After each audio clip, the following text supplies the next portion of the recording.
Welcome to the Create Your Happy podcast, where conscious female creators come together with a shared vision to inspire and empower women as they learn how to fully embrace their humanness, find their unique voice, and collaborate on how together we can change the world. I'm your host, Christy Holt, happiness coach and conscious funpreneur on a mission to change the world one beautiful soul at a time. All right, gorgeous, it's time to get curious and become inspired. It's time to create your happy. Welcome to the show. Today on Create Your Happy, we have the beautiful Carly Schroeder, who is a business energetics coach for both new and aspiring entrepreneurs, as well as seasoned entrepreneurs. She loves to help them to really step into the abundant life that they desire. Welcome to the show, Carly. I'm so excited to have this conversation with you. Thank you for having me. I'm pumped to have this conversation. Yeah, it's been a while in the making, so I'm really excited to dive right in. I would love for you to share with us a little bit about your story of what you've overcome and what you've taken from your experiences that have brought you to this place that you're at now. Yeah, so I started my business about 4 years ago at this point. And I initially started my business as a brand and website designer. I was just like such in a creative space before I left my corporate job. And I had these like design skills. And I was like, what can I do that's like online where I can work for myself and freelance, do whatever I want. And graphic design, brand design, website design was something that just really sparked my interest. So I kicked off my business as a brand website designer and was doing that for about 2 years before I like completely hit burnout. I just remember like literally so consumed by like social media and the online space and a lot of the like hustle culture that exists and just getting very wrapped up in that. And I actually saw like a TikTok video recently of like, I wanted to stop working a 9-to-5 job. So I started my own business and now I work a 24/7 job. And that's literally how it felt when I started my business. And it was like that for like 2 years until about one day I started experiencing feelings of anxiety, which I wasn't used to feeling. And it was just very like out of body for me. It was very intense. But I just remember like continuing to push through and power through until one day I remember like my back started aching and I was like, oh, this is weird. Like I was 27 at the time. So 27, like my back hurts. Like this isn't normal. And it's like a few days later, I went to go sit on the couch after cleaning up dinner and it like spasmed really intensely. And like the pain was very intense. I actually passed out from the pain and had to take my first ever ambulance ride to the emergency room because I couldn't move my body. It was so intense. I'd never experienced anything like that before. And I just remember like in the emergency room, they ran all the tests, they did all the things, and they basically came back and they're like, there's nothing there. Like it's muscle related. It's probably caused from overwhelmed, stress, anxiety, all this stuff, lack of physical activity, which I can definitely say I was not taking care of myself physically, mentally, emotionally, none of it at the time. So I remember feeling like disappointed to hear that because I almost wanted there to be something wrong so that I could fix it. When you get the, Yep. when you get the message that like, oh no, it's just stress, it's just anxiety. It's like, oh, well, what the hell am I supposed to do with that? So I had to, the few days recovering from that, the weeks recovering from that, I really had to shift, what is it that I want? Like, obviously my health was a priority at that point. I just wanted to get healthy again. My business was like, I'm not even going to think about that at that moment. And I just remember like really having to readjust what my business needed to look like, what my life needed to look like, what was a priority, what success was, what fulfillment was, what happiness was, because I was not happy at the time. And that's when I, for the second time, was introduced to human design. The first time I was introduced to human design, it was someone just told me, plug in your details, plug in your birth details and tell me what type you are. And I was like, okay. And I did it. And it never really spoke to me, resonated with me. And I always say that like human design resonates with people at the right time.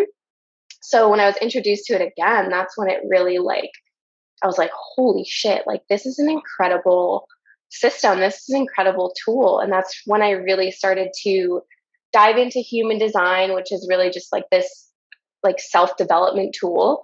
Get to know myself. I invested in a life coach and a healer. I stopped investing in like these business strategy coaches to get me to the 6 figures and the next shiny object thing. And really just started to focus on investing in myself in that way, which I'd never done before. And I spent 2 years doing that. And, over the course of those 2 years, I'm now here, like no longer doing brand and websites design, but more focused on coaching and helping others who have experienced this burnout and this anxiety and this lack of fulfillment really step into who they are at like a soul level and design a business that fulfills them, that fulfills their life and that they're passionate about. Yeah. And I really resonate with all of that myself, having, had plenty of experience with all kinds of anxious thoughts and overwhelm, both in my personal life and in my business. And well, all the areas really, I have been through it all. I resonate with having things wrong that the doctors can't identify, random hives or headaches or whatever, all these kinds of things that ultimately the tests show there's nothing wrong, but that there's something that's not quite right either. And so wanting to really uncover that, but man, we can get stuck in that space. It is so much easier to have an external problem, isn't it? Because that means it means we don't have to do the work.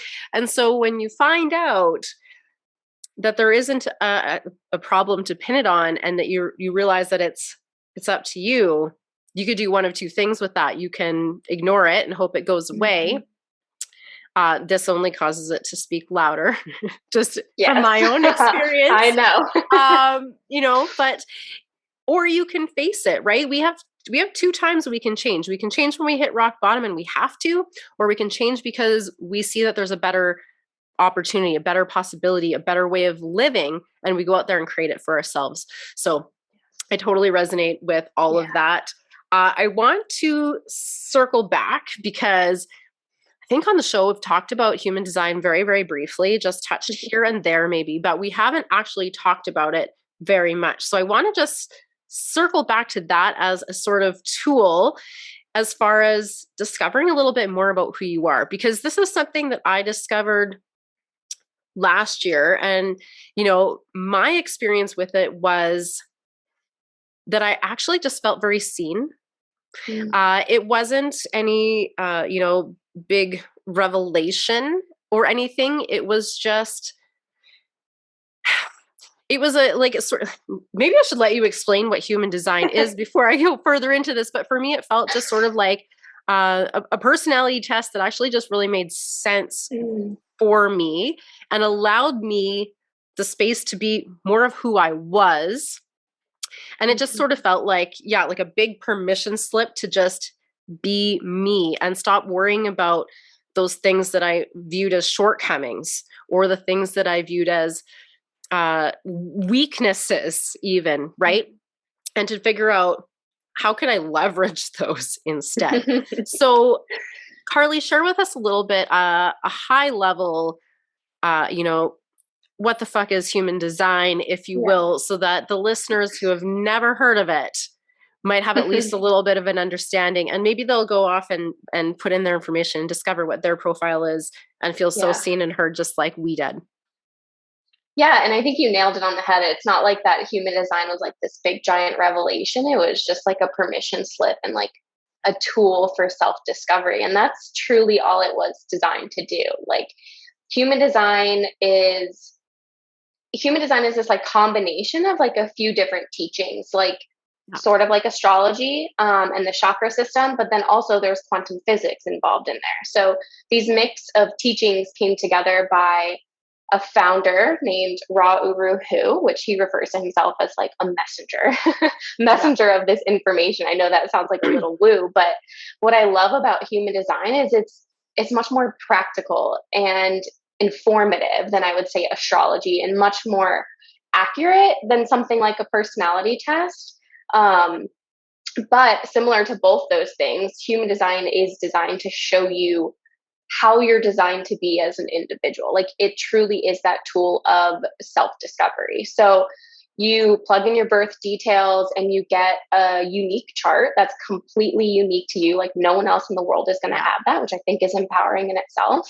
Um, and after you plug in those birth details, you get this like body graph and chart, which has a little bit of information on the side. And we like to call that like your energetic blueprint, or in the human design community, like your how-to manual for living in alignment, which is pretty cool. But the most important thing, and I think something that a lot of experts forget to say when it comes to this blueprint, is that human design is an experiment.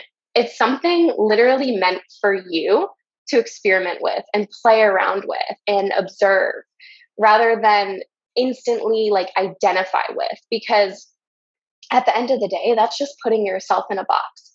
And honestly, like that's the complete opposite of what human design was created for, or why it was shared with us. So it's designed to give us this like freedom in who we are, and opportunities to really step into those versions of us that exist, because there's different versions of us that exist. And I feel like we're so conditioned to just be the same person every single day, but every individual has different versions of them, and human design gives us that insight. And what I love and what I think makes human design different from personality tests or Enneagram, if you've heard of that, is it satisfies both that conscious and the unconscious.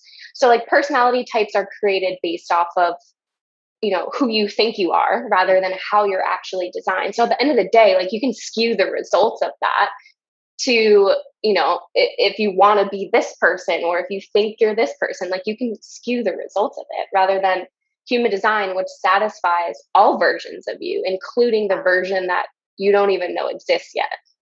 Right. And I like that. And totally resonate with what you said, because over the duration of the pandemic, if we're familiar with listeners are familiar with the Myers-Briggs, I used to definitely be an ENFJ. And over the course of the pandemic, I had actually recently completed it again. And this time now I am an INFJ. So I have moved from a bit more of an extrovert to more of an introvert. And that is absolutely that perception of myself and the way that I am experiencing myself and my life at this point, right? And it's not to mean that I actually completely, changed who I am.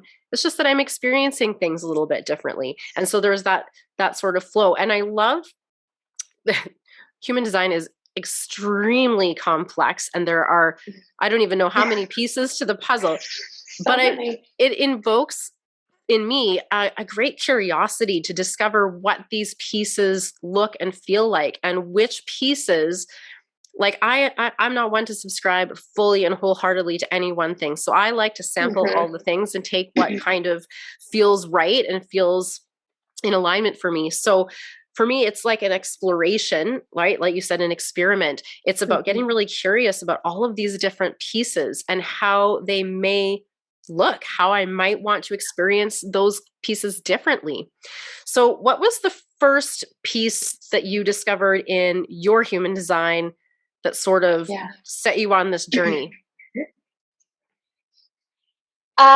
Well, I agree with you. Human design can get very, very complex. There's so many parts, and you can study it for years and years and years, and still like new information is coming out. And there's also, so many different interpretations of it, right? Like anyone who does a human design reading is going to interpret it different than the next person, and it's because we're giving information based off of experience. And so for me, I feel like the biggest thing, and I want to like preface here that you don't have to dive into all areas of human design, because it truly is just the foundation that I believe can change the trajectory of your life. And the foundational pieces would be your type, your strategy, your authority, and your profile lines. I love to include profile lines. I think a lot of experts out there say that like that's the next step, but the profile line was the biggest revelation for me. Like really diving into, this theme that I'm here, or how people perceive me, like my life's theme,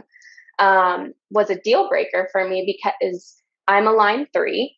And that's, if anyone knows and is familiar with human design, they will probably just like have a sigh of relief when they hear a line 3, because you probably have experienced trial and error a lot in your life, or have experienced quote unquote failure a lot in your life, or have had to do things like more than once, more than twice, more than 3 times to get the solution or to reach the goal or whatever that is. And once I learned that about myself, I was like, holy shit, like this just makes sense. Like I'm literally designed to quote unquote fail.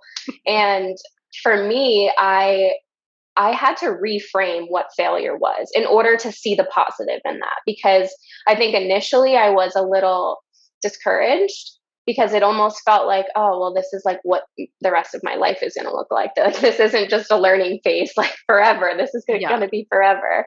And that can be a little disempowering, but I had to reframe what failure is to really start to see the positive. And for me, I see failure as feedback now. I feel like I've gotten to a point where I don't, like, failure isn't even in my vocabulary unless I'm talking about this or teaching about it, right? And it's only because you want other people to understand what you're referring to, right?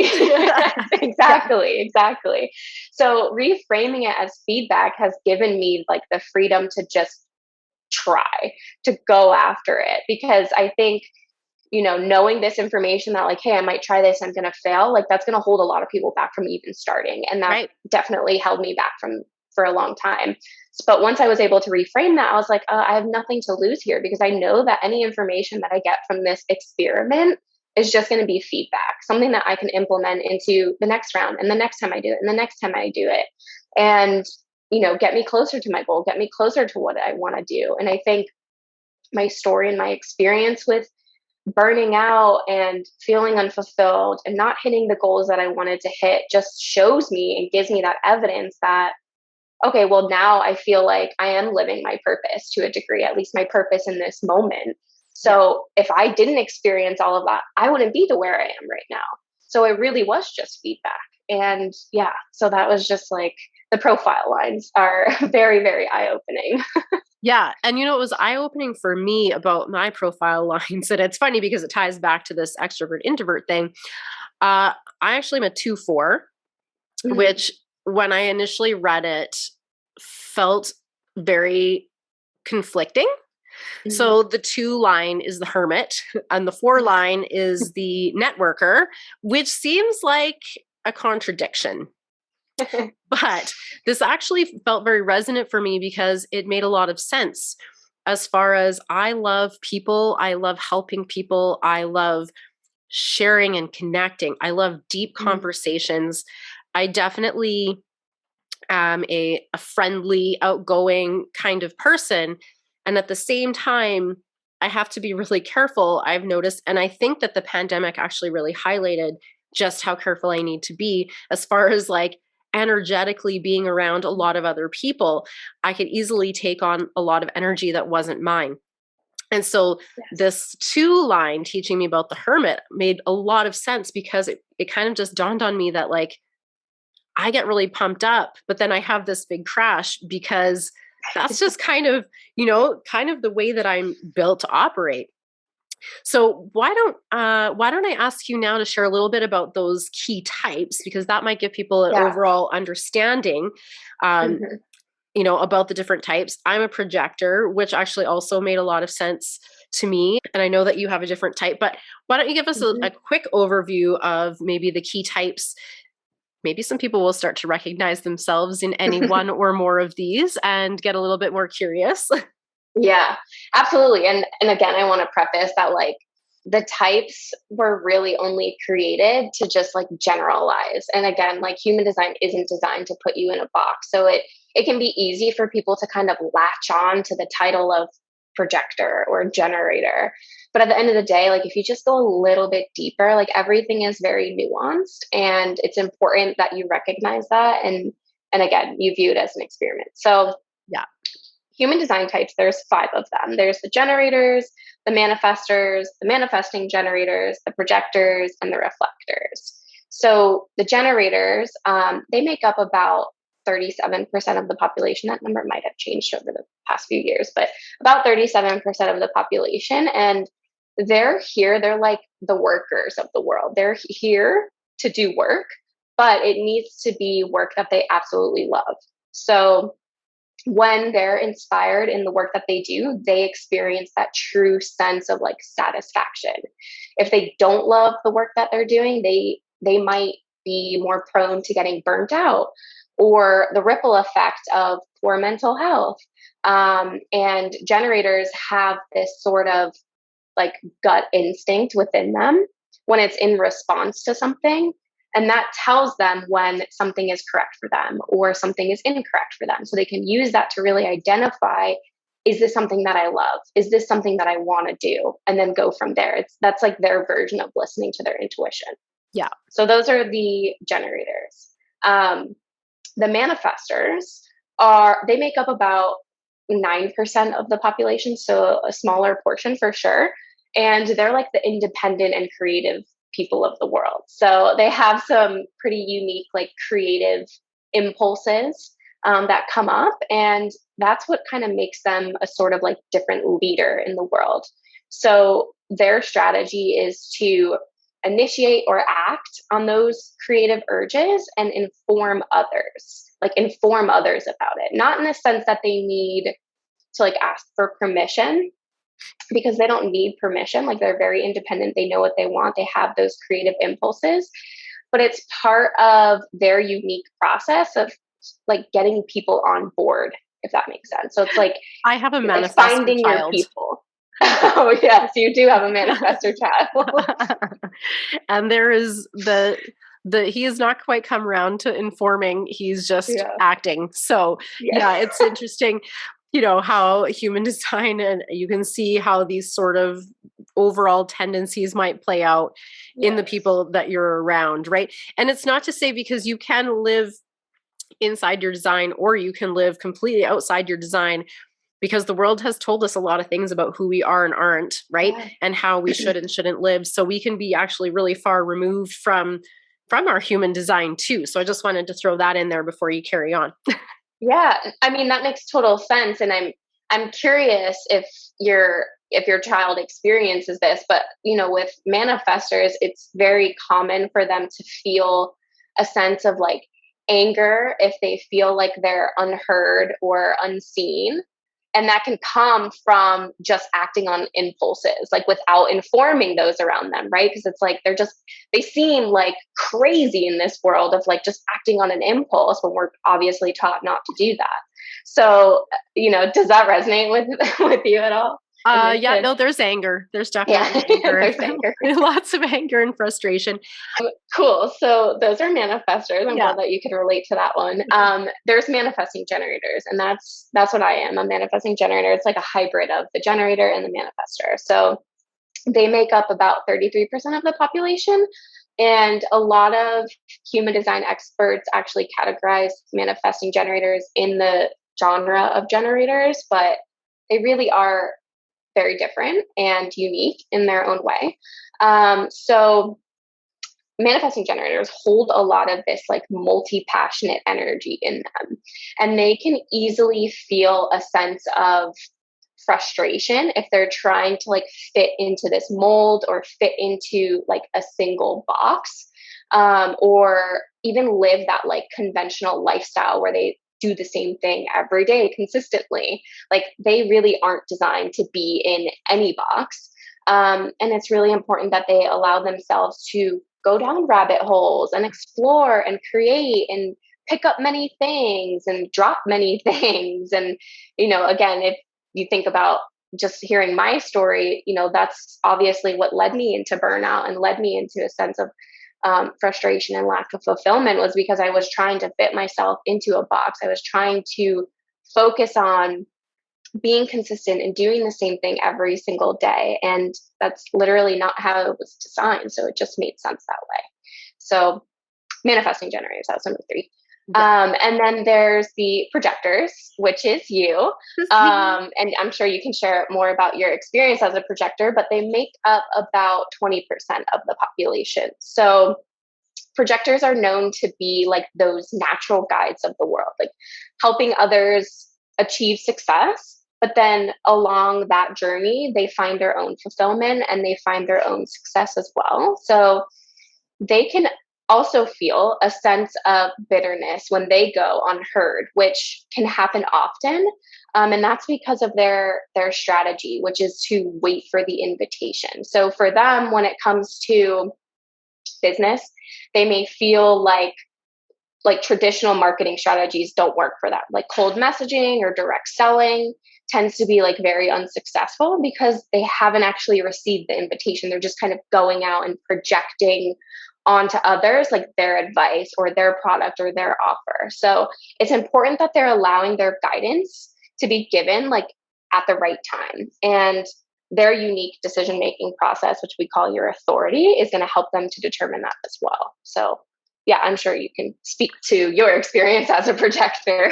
Yeah, I definitely can say for sure a very common sort of projector experience is when you are sharing something with someone that they did not ask you to share. And it doesn't have to be anything even terribly invasive. It can be just even sharing your own experience or your own perspective on something. But if that person really doesn't want to hear what you have to say, nothing you can say is going to break through that.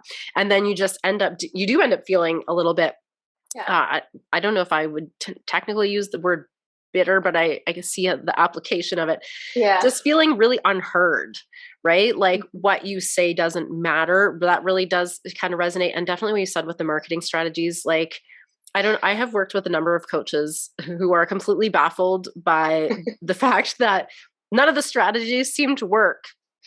They work really well for them. But when they suggest that I apply it, it's a big fat. Yeah.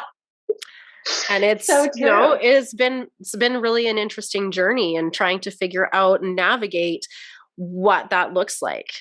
Mm-hmm. And I love that you said that, because I feel like that's what changed so much of, I mentioned in my story how I stopped investing in like the business strategy and like the plug and play and the shiny objects, because I found myself doing that for so long and it never working for me. And ultimately, like, I believe that there's a lot of inner work that needs to happen for strategies to work. But also at the end of the day, like what works for this person doesn't mean it's going to work for this person. And again, human design kind of gave me that, like that understanding that that's true. Yeah. And when I coach, from my experience, I have just found that sometimes when coaches teach in a specific area, for example, specifically inside business, without kind of considering different strategies or, the fact that your relationships and your whole life really, really impact your ability to have a successful business. There is so much more to it than just the strategy. There's like the mindset and everything else in your life that kind of needs to come together at the same time. So, in my experience working with a specific coach on a specific thing usually doesn't actually work out well for me. Yep. Because there is so much more at play. And so when I coach, I really like to coach the whole human, because the life, the business, the relationship, they're really intertwined, and you can't take those pieces apart and just focus on one without it being a detriment to potentially some of those other areas, right? We're whole humans. We are, creating all of this at the same time, and things need to be sort of working harmoniously in order for them to be most aligned for us. Yes, I couldn't agree more. Yeah. So we have one more type. Reflectors. The reflectors. They're actually the rarest type. They make up only about like 1% of the population. I'm actually in a relationship with one, so Oh. it's very interesting dynamic. But reflectors have this, I feel like their description is in their name, like reflectors. Like they have this unique ability to take in the energy of others and like reflect it and like amplify it back. So for them, it's really important that they're surrounded by people who love and respect and empower them, right? Because they're consuming so much energy and they're taking it in and reflecting it back and amplifying it. So you can imagine how draining that can be on an individual if you're surrounding yourself with the wrong people. So again, really important to surround themselves with the right people and give themselves the alone time that they need, because they need to be able to recharge. Similar to projectors, they need this like alone time to recharge their energy, to really reconnect to who they are on their soul level rather than identifying with the energy of somebody else. Yeah. And, I just want to say, like, all of the points for all of the different types can be really relevant for all of us, right? Yes. It's important for us all to surround ourselves with people who actually make us feel good and help elevate us, right? It's important for us all to listen to our intuition, to trust that we know what's best for ourselves, right? And to approach everything with just an open curiosity, because that's how we're going to be able to grow and expand and move into creating, higher versions of ourselves or higher, more elevated experiences for ourselves. We don't have to stay stuck in our comfort zone. We can break out of that comfort zone by, pushing those limits a little bit at a time, exploring and trying and experimenting new things. So Yes. Can you share a little bit? We talked a bit about some of the lines, but if you wouldn't mind giving us, because that is sort of one of the next pieces, because I think if you're listening, you might be thinking, well, like I'm kind of maybe all of those at a certain point in time.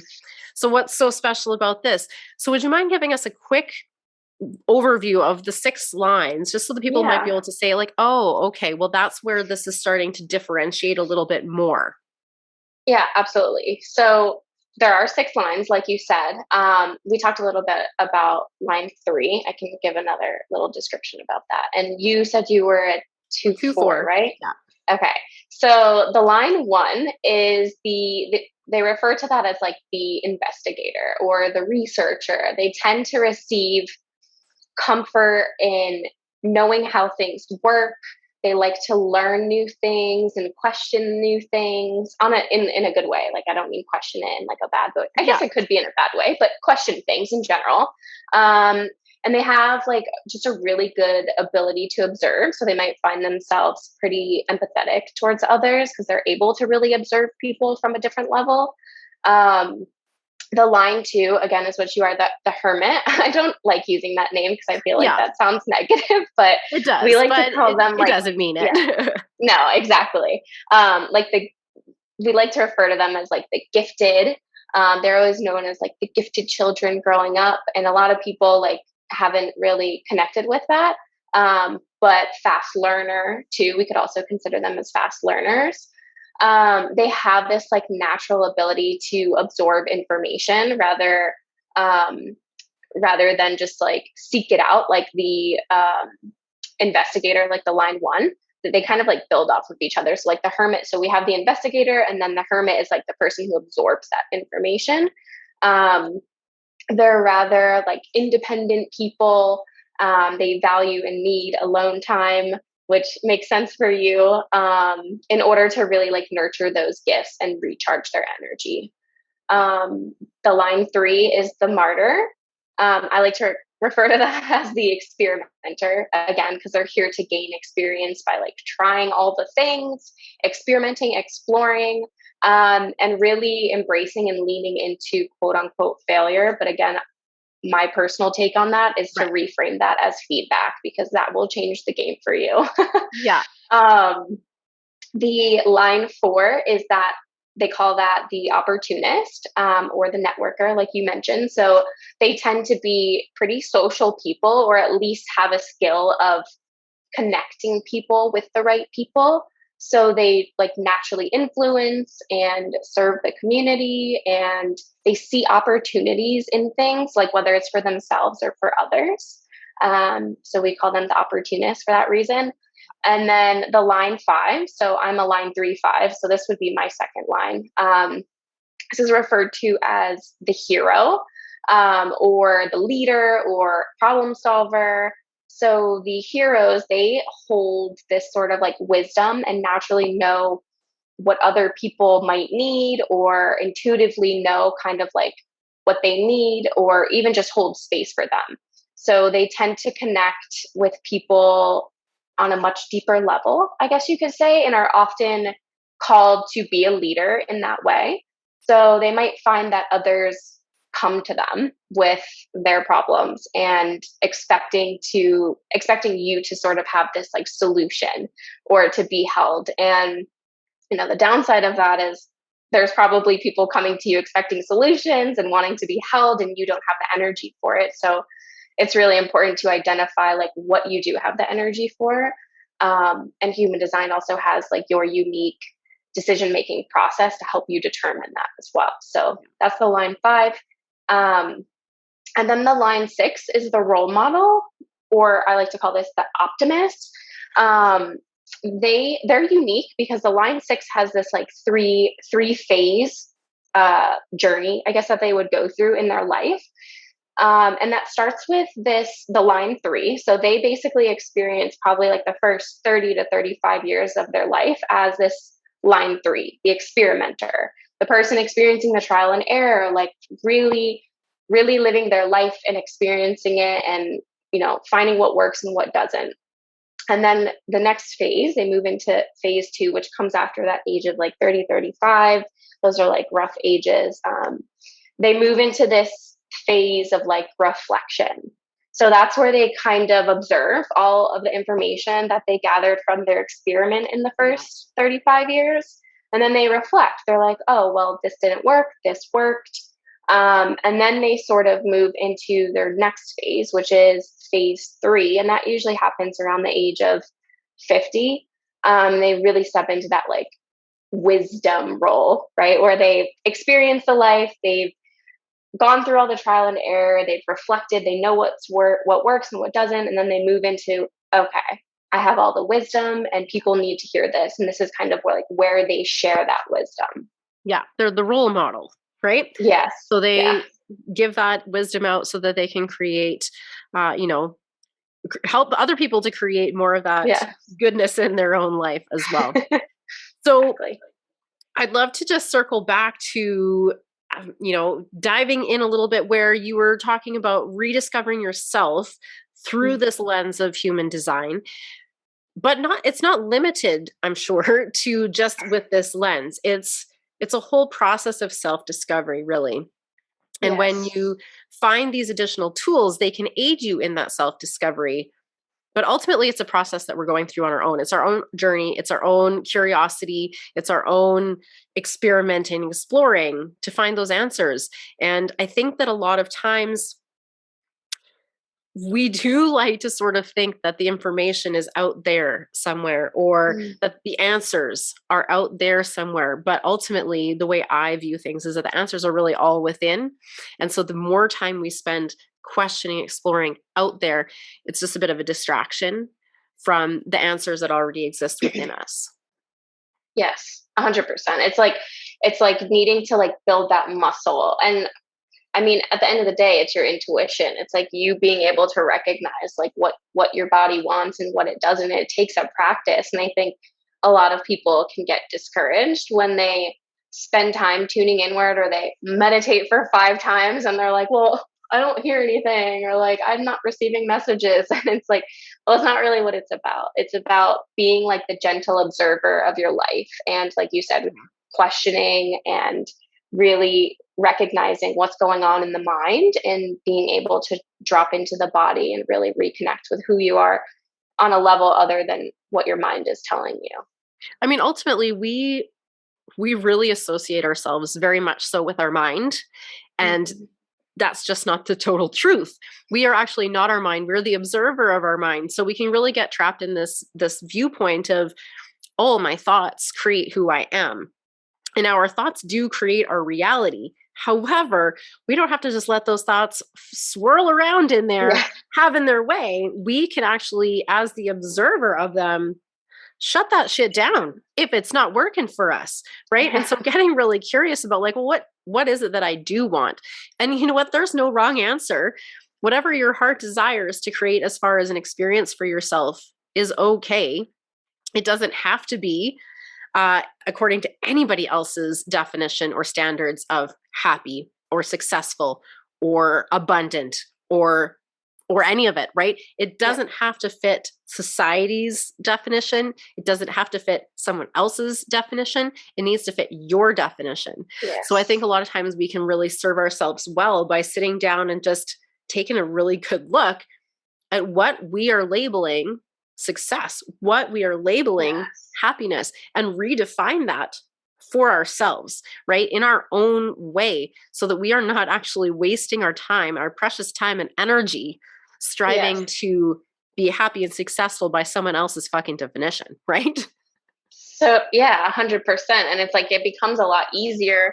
Like it becomes a lot easier to identify what success actually means to you, what happiness actually means to you when you've like cleared the bullshit, when you've cleared the blocks that have been passed down to you, which is your conditioning, right? Which comes from anybody in society and your parents and your friends and all of that. So yeah, and human design and energy work and all of that, and the practice of tuning inward is, again, what helps you to identify what's yours and what's somebody else's that was actually given to you, that you've adopted for a very long time.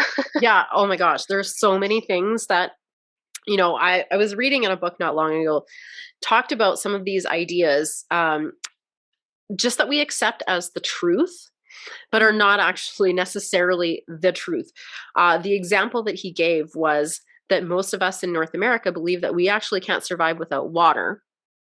Yet there are, in fact, societies and communities in the world that do not have water and have found other means of survival. So we take it as the truth. We cannot survive without water, but that's not actually the absolute truth. There are other ways of working around that. So just consider that big lie. And then consider all of the other sort of underlying things that we've been told through the media, through school, through our parents, intentionally and unintentionally, that we have accepted as the truth and incorporated. Hell, we have even, for most of us, have even built our entire identities upon a lot of these things that are not actually hard truth. And then we find ourselves sort of stuck in this box trying to live up to, you know, standards set that we don't actually want to live up to, but feel like we need to, right? And I had an episode not long ago about not shitting on yourself. But again, right, those expectations, they often come from outside of ourselves. And if we don't stop and get curious, where did this belief come from? Is this belief actually serving me? Or is there a belief that I can swap it out for that is actually going to take me to where I want to go? Again, by my definition, not by someone else's, right?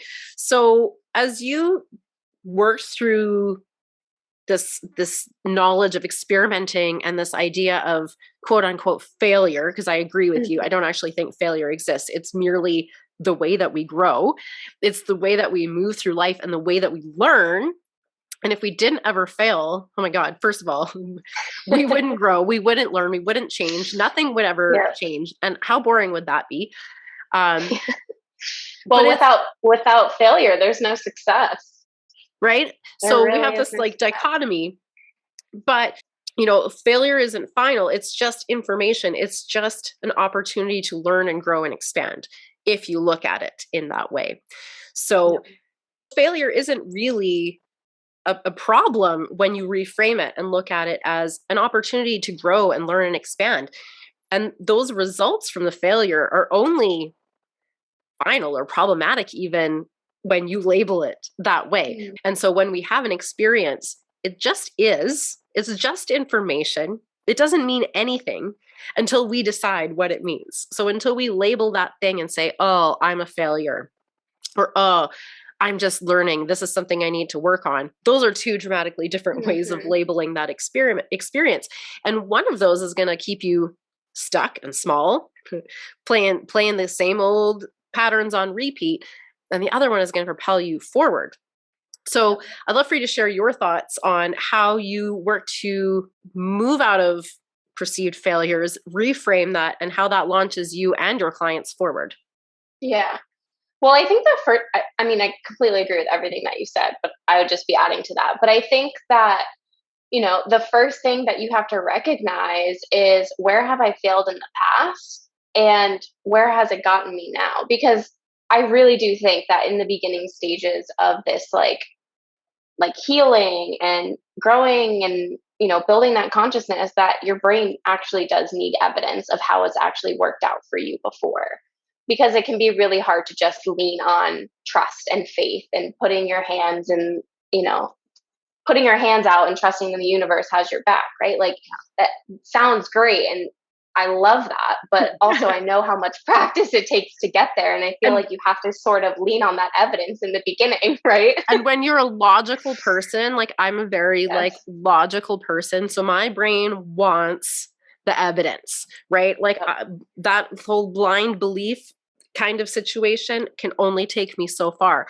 I want to see the proof that, that thing is actually what I think it is. That belief is actually coming to reality, right? It's really hard for me to just let go and believe when I don't see that evidence stacking up.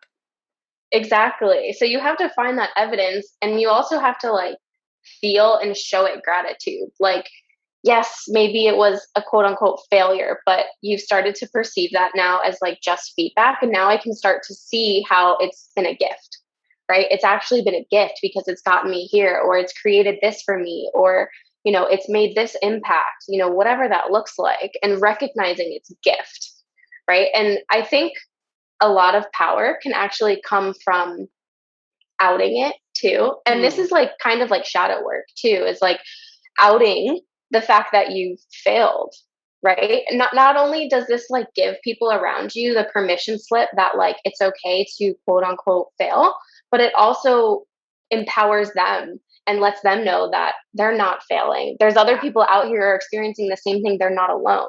So outing it is another key way to really start reframing it. And you start to feel more comfortable the more that you do that. Obviously, it's not about getting on social media and airing out your dirty laundry every day, but it's no, this story, this experience is part of my journey, and I feel gratitude for it. And I think that it needs to be shared, and I'm going to feel even deeper gratitude for it. And I'm going to heal through this when I can share this with people, and I can feel confident in sharing this with people. So yeah, I would say those are the two big things, feeling the gratitude for it after you recognize it, seeing its gift, but outing it, get that shit out there. Yeah. I mean, what we resist persists too. So the more that we try and avoid what feels uncomfortable, facing those things that feel uncomfortable, may it be thoughts, experiences, emotions, the more we try and stuff that away and ignore it, the more that shit comes out sideways. And that is not usually, like I said before, you have two ways of doing things. You can deal with it when you have to, or you can deal with it when you want to, because you want to change. And that's the much easier way. But the truth is, we're all very complex humans. We are both the yin and the yang. We are both the light and the dark. We are, all spectrum in between. And so what often happens, that darkness that you sort of alluded to, is really just the parts of us that we are afraid to show. And it doesn't mean that we are terrible or wrong or bad people. It means none of that. It just means that we are whole humans with a whole range of complex pieces and components. And we are all of those things. We all hold within ourselves. And even bringing this back to human design, we all have the capacity within us to hold any or all of those characteristics. It's just up to us which ones we're going to express and live and create with. So 100%. Yeah. So what do you think the most important piece to, I just want to tap into your business wisdom here a little bit. What is the most important piece as far as helping people to really step into abundance in their life, whether it be in their business, their relationship, or life in general? Yeah. I feel like this like was the biggest challenge for me, honestly. And I still struggle with like finding an abundance mindset from time to time. But I think what has really helped me is like creating a ritual practice. Again, going back to like what we said earlier about practicing tuning inward.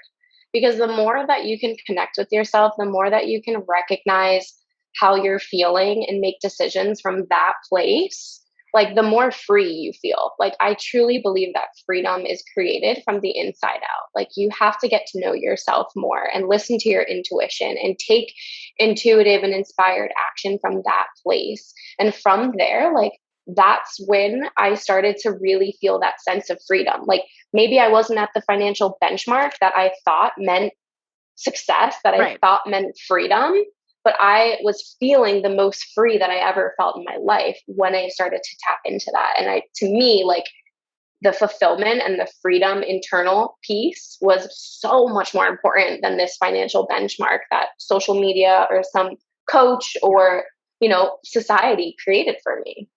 And ultimately, I think that most people, they think, and this is very natural, and I catch myself in this loop myself. We think that we want, and I don't mean this in a negative way, but power and control. Because we think that power and control, whatever that may look like for us, creates safety. But we're wrong. It doesn't create safety. What we need is actually just the safety. And we need to do that by learning to create that safety for ourselves. And again, like it doesn't come from out there, it comes from within. And so when we first get intentional about creating that safety in our life, that's when we can start to build that self-confidence. We can start to build self-trust. And the self-trust is going to come when we can look at that evidence to prove that we have done what we said we were going to do and that we are successfully doing those things. Those are going to help us to build the self-confidence and the self-trust that is going to like propel us, right? Snowball effect forward into getting more of what it is that we want and creating more of those experiences that our heart's leading us to. So that really can launch us into abundance. And I think that most people wouldn't say that they just want money as a, when we talk about abundance. I don't think that people really just are all in it for the money. What they really want is the freedom and that safety that money affords us to do, right? So that they can create more of the experiences that they want to create, that they can be more generous to other people so that they aren't wasting any energy worrying about their finances and these kind of things. But it's not about the money. It's about the mindset of the abundance and that safety, I think, more than anything else. And a lot of people really get sort of stuck in this whole idea of I'll just work for 40 years and I'll have money for my retirement and safety, et cetera, later. But I really think that we're missing the mark here. And this is a whole nother conversation about capitalism. We don't have time to go into. I feel you on this though. I'm like, I feel this. But the freedom comes when we create it for ourselves, right? It's in letting go of those paradigms. It's in redefining what success and happiness and freedom and safety look like for us and to go out there and create it for ourselves. So I'd love for you, Carly, to share a little bit about what you're working on or any projects that you'd like to share with us or any offers that you might have for our listeners today. Yeah, so I'll probably just hand you over a couple freebies that they can download, but I just released earlier this year an ebook on finding your purpose, which I know sounds very cliche, but once you download it, you'll realize that it's about so much more than finding the one thing that's, you're going to do for the rest of your life and make a big impact. But instead, like I mentioned earlier during this interview, was finding our purpose in the now moment. And I just want to reiterate that like finding your purpose can evolve over and over and over again. And I think that, we don't want to feed this like conventional lifestyle of I just need to find the one thing and grow the ladder and get to the top and then retire and have all the money. It's like No, we want to find purpose in the now. And I think purpose and happiness and success is kind of all related. So right. Again, how we define it and how we connect them together. And I completely agree. It's not a destination, it's a journey. Exactly. Yeah. So I have a little ebook on helping you sort of like tap into that energy within you. And then I also have a Rituals for Radiance ebook, which again goes with everything that we talked about, which is the practice of tuning inward and starting to recognize and understand your intuition and tap into that feminine flow and balance that masculine and feminine energies so that you can feel that sort of balance and ultimately create that like freedom that we talked about, that inner peace, that inner freedom. So that workbook will guide you into developing a practice of your own. So I'll give that to you on the show notes. Fantastic. And I am also working on a book on how to get the fuck unstuck, how to stop the spiral, the whole thought spiral, and create that safety for yourself so that you can begin to think more consciously and more intentionally, become the creator of your life. So lots of good freebies are going to be popping in the show notes on this one. Where can people find you, Carly? I'm most active on Facebook, so you can just friend me, chat it up in the DMs. I have a Facebook group, and then Instagram is like my second one, but haven't been very active on there. I go through seasons with Instagram. Yeah. Awesome. I have a similar sort of relationship with Instagram. I'm love, hate. Exactly. Up and down. It's totally okay. But I also, I love me some Facebook.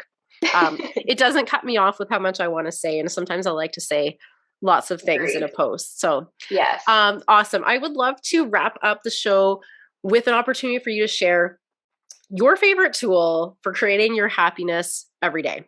So I think it goes back to my Rituals for Radiance ebook, because what has, again, helped me step into that like abundant mindset is the practice of tuning inward. Like the practice, like if you're going to be consistent with anything, and I want to say this for the entrepreneurs out there, because I know consistency is like the thing that we're all trying to achieve, but it's really just like the killer of success. I won't go into that, but but if you're going to be consistent with anything, it should be the practice of tuning inward, the practice of connecting with yourself and getting to know who you are on that soul level and making decisions from that place. So, that can look like doing a meditation, that can look like journaling, that can be like getting outside. Working out can even be a sense of that, or give you that sense of tuning inward. But I want it to be something that you're building that consciousness. Like you're not just on autopilot. And I think when you can create an intentional practice like that, it really changes the game. So again, building the consciousness is like the biggest thing here, and however that looks for you. Yeah. I completely agree. And for me, meditation was an instrumental tool in that. I know a lot of people don't feel like they can meditate, or have misconceptions about what meditation is about, or they tried it and they feel like they quote unquote failed at it. But the truth behind meditation is really, it's just about creating space. It's just about creating an opportunity for you to become that observer of your thoughts, gently practicing, pushing them away. I like to say putting it on a little cloud and gently pushing it away in the meantime, not accepting every thought that comes into your mind and not allowing things to sort of go into that spiral of labeling and meaning and stories and emotion, and then getting all of that sort of stuff stuck in your mind and then running on autopilot, right? Yes. So if anybody's experiencing that sort of overwhelming thoughts and anxiety and even emotional thoughts as being triggered is a big one that people really feel, or some people call it activated. It doesn't matter. Either way, both of those things are really just information coming up for you to take a look at. So the key thing there is detaching yourself from all that labeling and meaning so that you can look at it more objectively. And then you can really actually make some progress and shift that, exchange it, swap it out, create new beliefs, create new mindsets, and really do the inner work that allows you to propel yourself forward. So thank you so much for sharing. This has been a fantastic conversation. I have loved every minute of it. And I appreciate you so much for being here. Thank you. That was a beautiful conversation. I'm happy. Thank you so much for listening to today's show. I trust you were inspired to take back your power and create your happy. If you enjoyed this episode, please subscribe, leave a review, and share the show with women in your life who could use a little extra inspiration today. If you'd like to connect with myself and or today's guest, you can find those details in the show notes. We would love to hear from you. If you've got an inspiring story to share, you can also apply to be a guest on the show at createyourhappy.ca. As always, get out there, have fun, be you, and create your happy.